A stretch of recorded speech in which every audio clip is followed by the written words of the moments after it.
In this video, I will discuss with you the stability and unreactivity of benzene, which we talked about a little bit in the last video, and also a little bit more sophisticated model about why that happens. If you remember in the last video, we talked about the fact that benzene and other compounds that have 6-membered rings with 3 double bonds, whether there are all hydrogens attached or whether there are other things attached, basically, the way we explain the stability is that you can draw 2 resonant structures.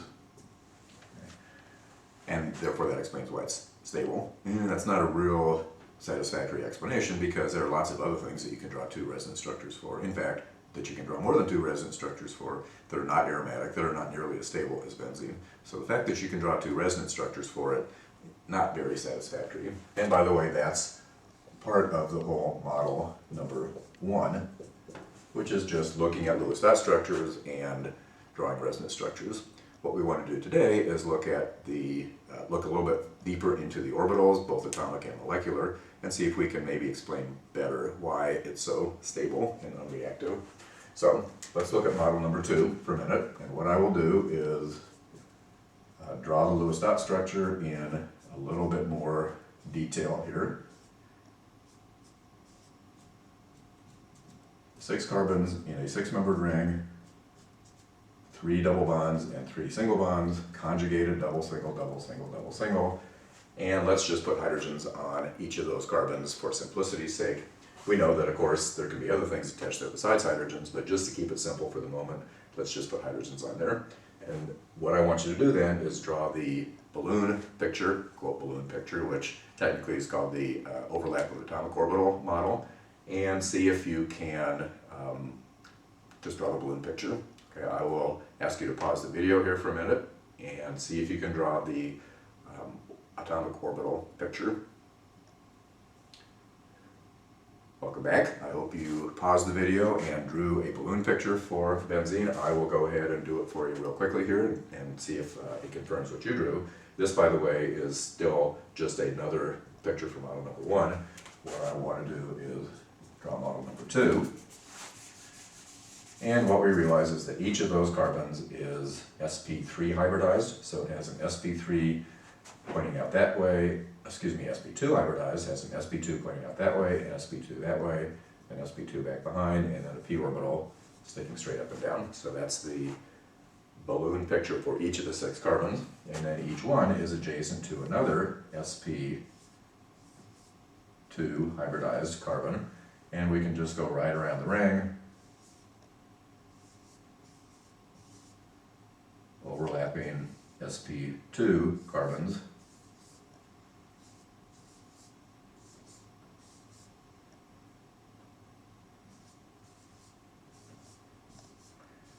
and remembering that each carbon also has a p orbital sticking straight up and down. So that's kind of the balloon picture.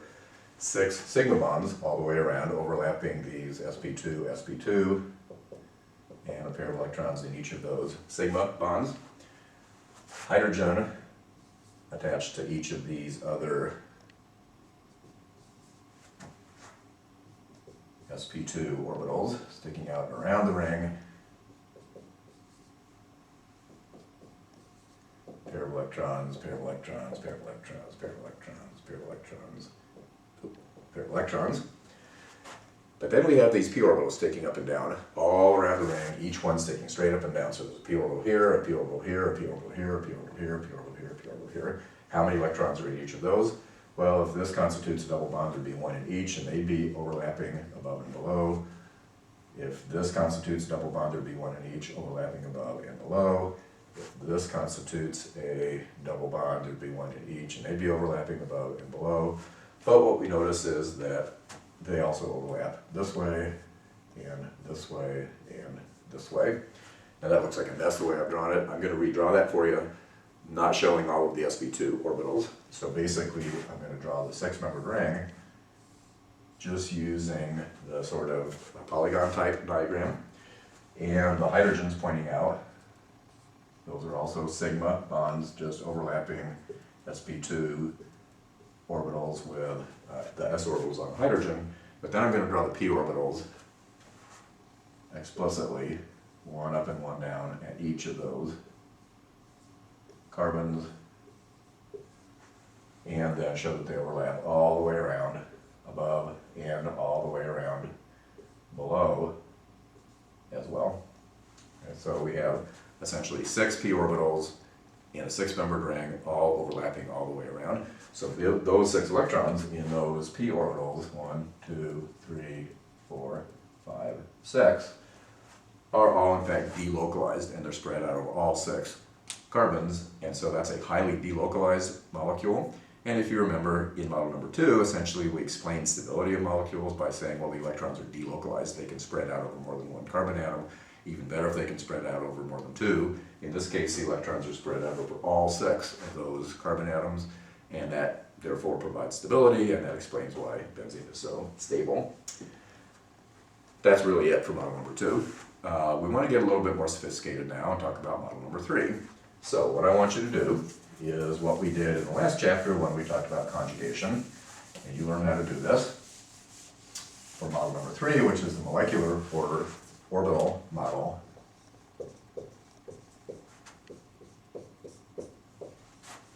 MO for molecular orbital is draw an energy diagram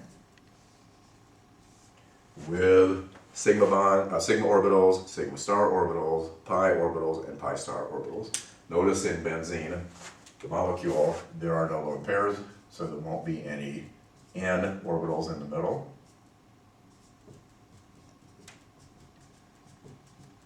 But I'll go ahead and redraw the Lewis dot structure just so we can count how many orbitals and how many electrons there should be in the molecule. So, turn off the video and see if you can draw an energy diagram with all of the molecular orbitals in order from the lowest to the highest on this diagram right here. And I'll see you in just a minute.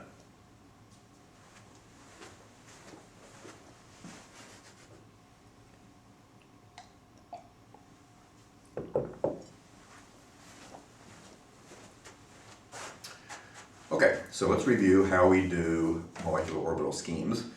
As you remember from the last chapter, essentially what you're going to do is count how many atomic orbitals there are in the molecule, and then that's the number of molecular orbitals there have to be. That's how many lines you need in your diagram.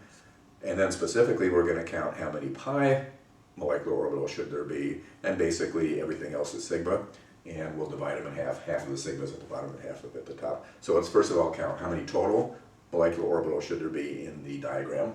Well, remember, each carbon atom has 4 atomic orbitals, and each hydrogen has 1 atomic orbital, and so we need 4 for each of the 6 carbon atoms. That's 4 times 6 is 24, and then 1 from each of the 6 hydrogens. That's 6 more, and so we need a total of 30 molecular orbitals on our scheme.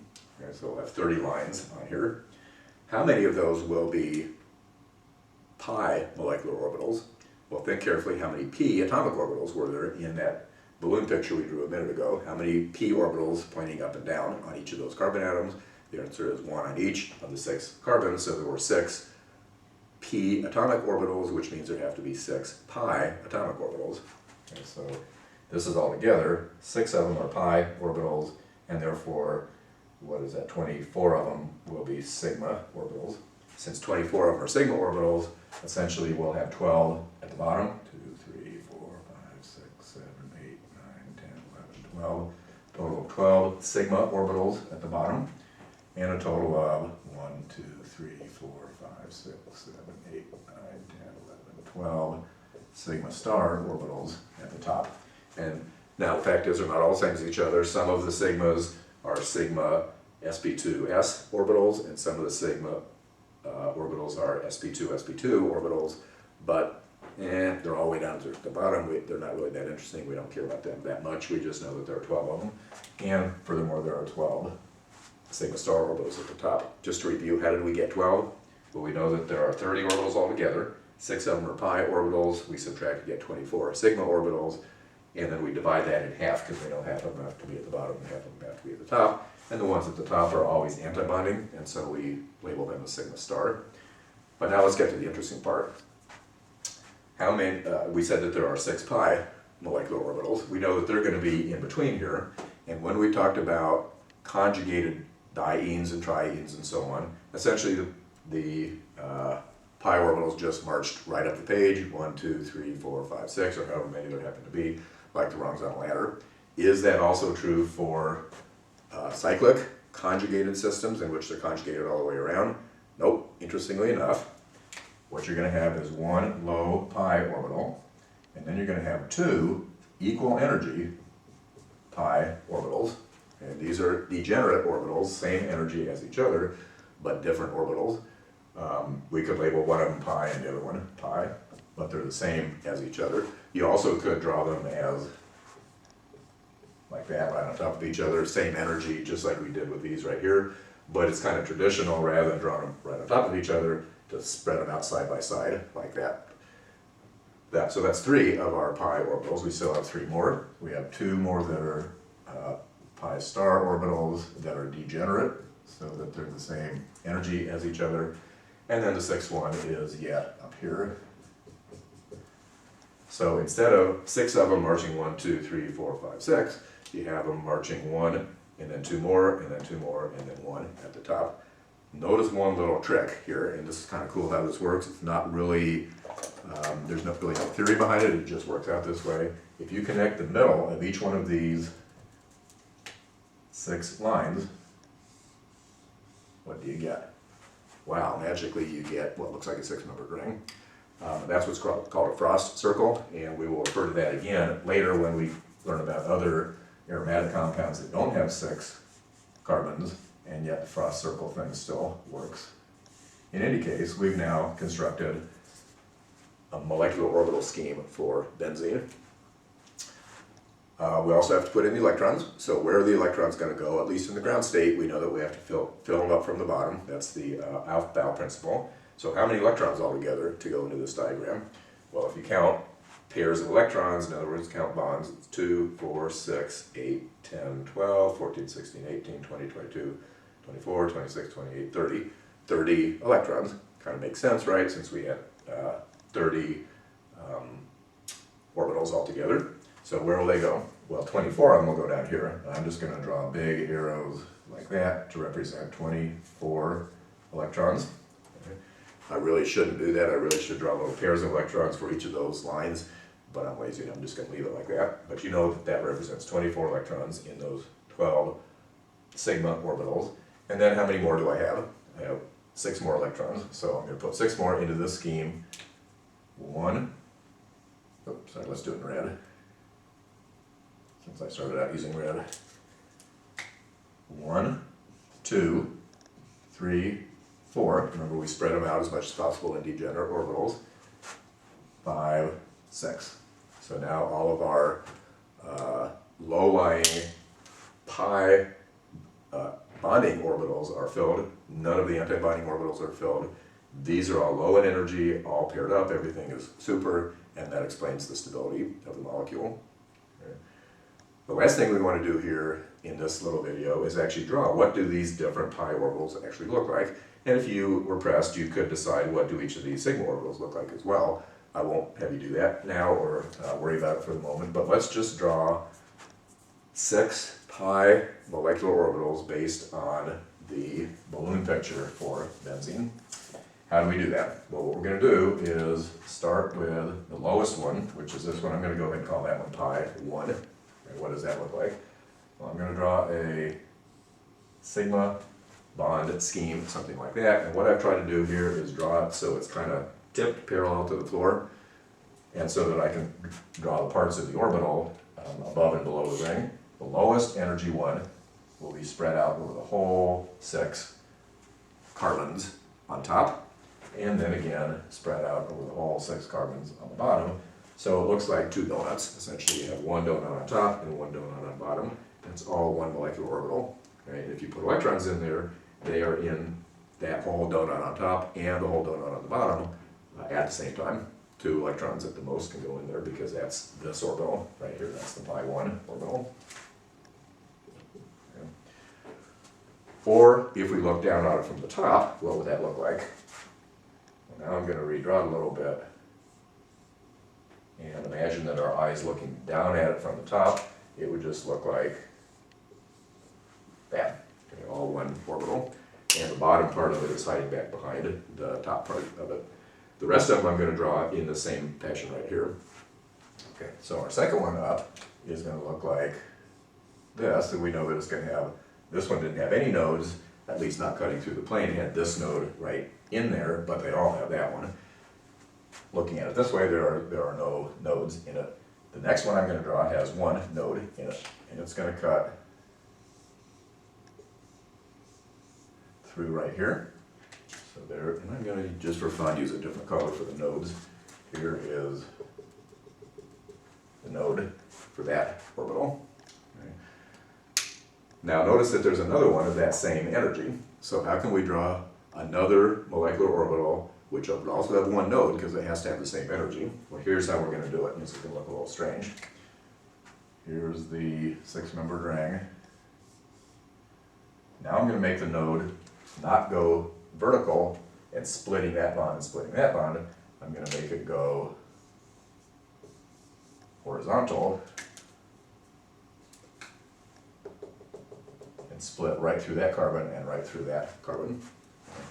Now those are the same energy because they have the same number of nodes, but they are clearly not the same as each other, and so that's why we have two degenerate pi orbitals at that particular energy. Now let's stop for a minute and think about bonding and antibonding.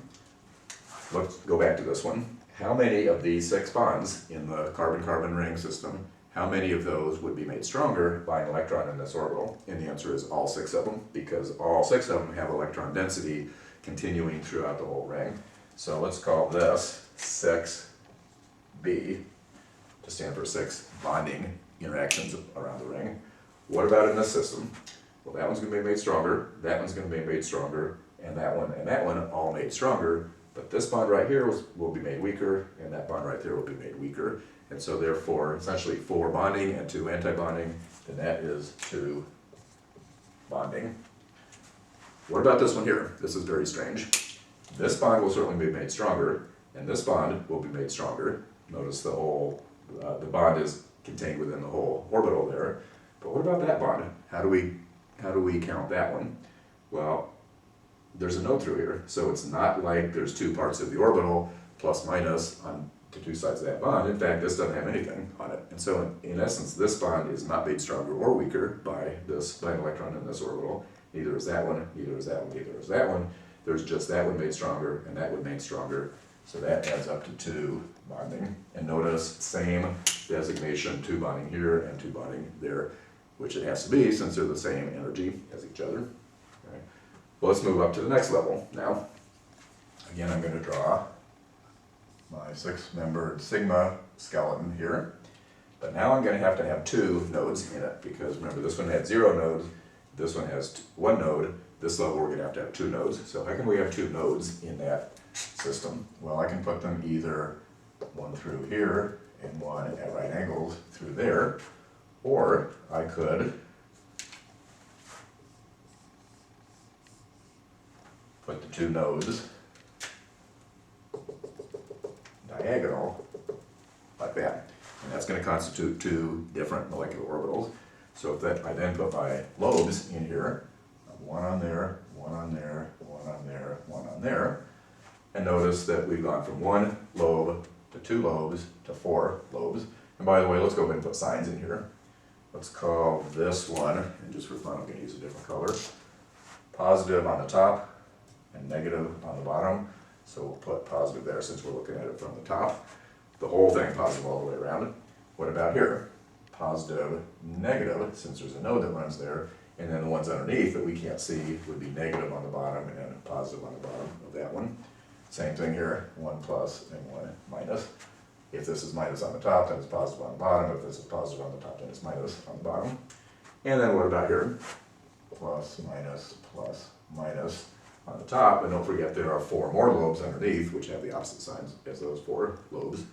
And furthermore, on this one, we could put a lobe there, a lobe there, a lobe there, and a lobe there,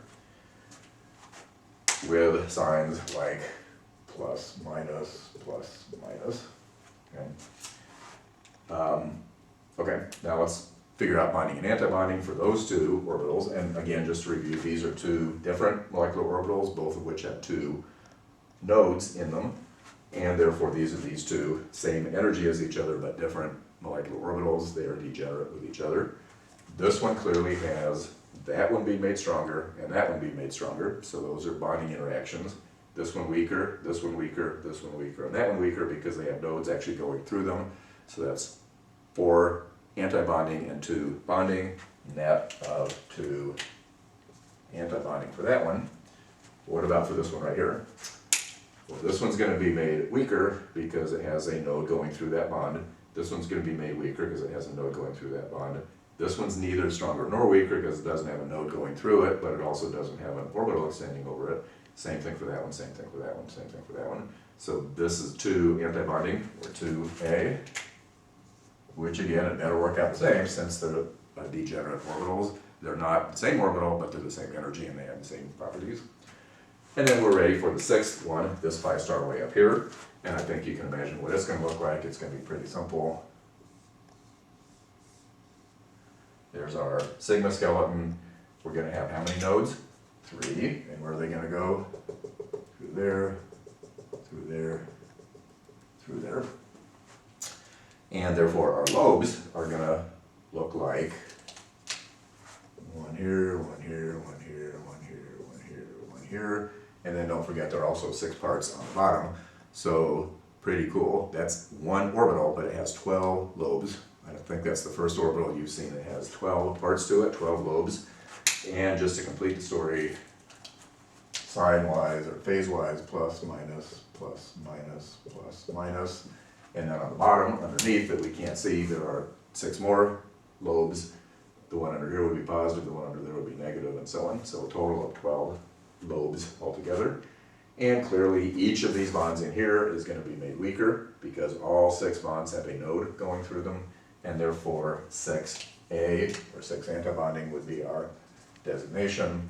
And that's the most antibonding orbital we've ever seen before. Every single bond of the 6 atoms in there is going to be made weaker if you had any electrons in there. Of course, in the ground state, you don't have any electrons in there, so there's no antibonding. But if you should excite an electron from there up to there for some reason, that would highly destabilize the molecule and it would tend to make it come apart. But in the ground state, everything's in a bonding orbital, everything is happy, everything's paired up. We can say it's a filled shell, just like, you know, if you fill up to the 2nd energy level in an atom, that's a good thing. So this is kind of like an inert gas in that sense that everything's filled, all bonding, no antibonding. So that's a particularly stable situation. And that's how we explain the stability of benzene using the molecular orbital scheme. We're done for now. Thank you for your attention.